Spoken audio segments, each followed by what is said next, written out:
Okay, this video is just going to be brief about the radiator and cooling fan installation. This is a 92 Cherokee with a 6-liter LS engine I'm putting in. It's got an LS1 water pump on it with the 3/4 inch spacer back here.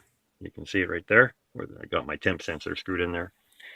And the original Cherokee radiator was a long, thin, narrow, horizontal one, which would not be adequate for a V8 engine here. The problem is to fit a bigger radiator in there, you got to do some cutting here.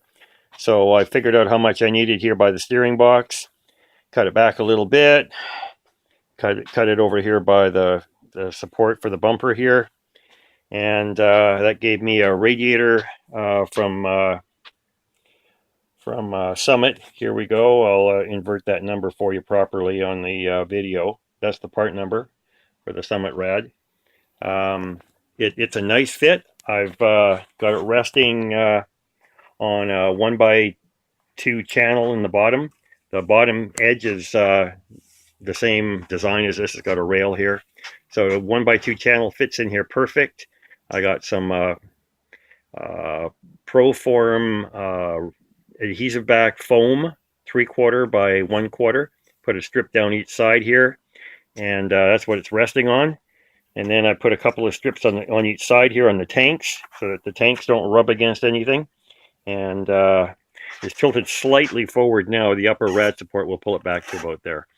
And the cooling fan, that was a challenge because I needed clearance here for the water pump, and it had to be the right width, and because it's a square radiator, it was a challenge to find something. There's not many production radiators like that.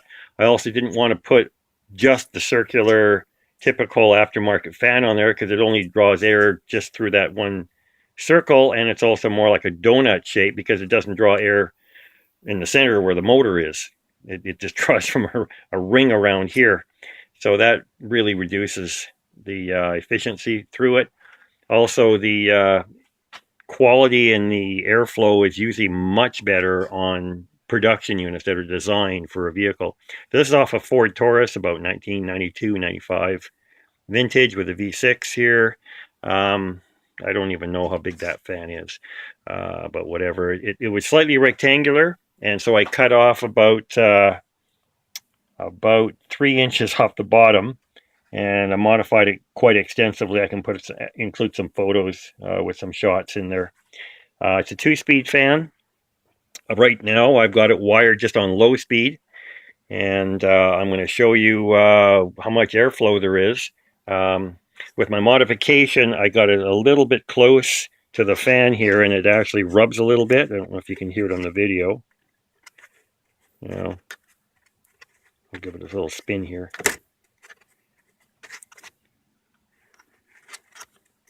There, just, that'll wear down. Okay, it's not a Mercedes. So I'm going to start the fan up here. It's just temporarily wired up to low speed, and show you how much airflow there is.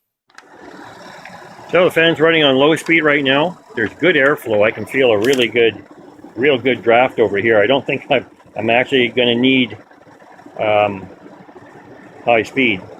I'm going to wire it in. I'll go through the summer and see what it's like here. There's no AC on the truck.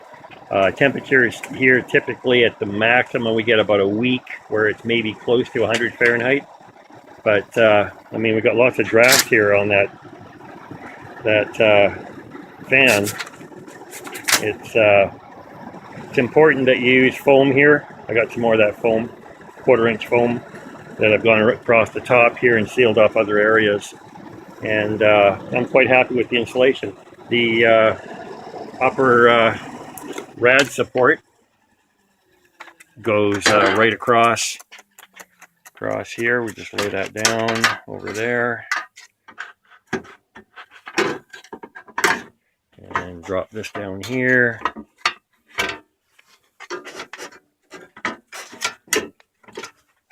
This is hard to do with one hand. There we go.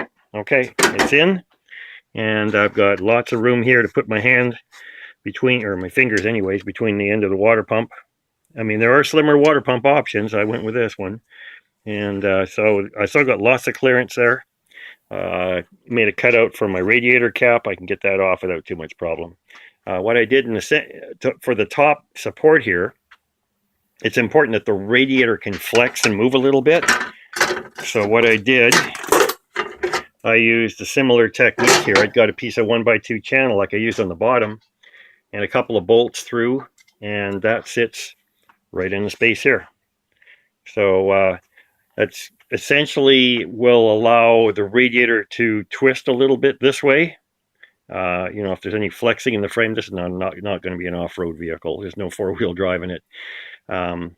But if you mount it square, so it's across the bottom and then fully across the top here, if there's any twisting at all, you're putting a lot of stress on the cord right here.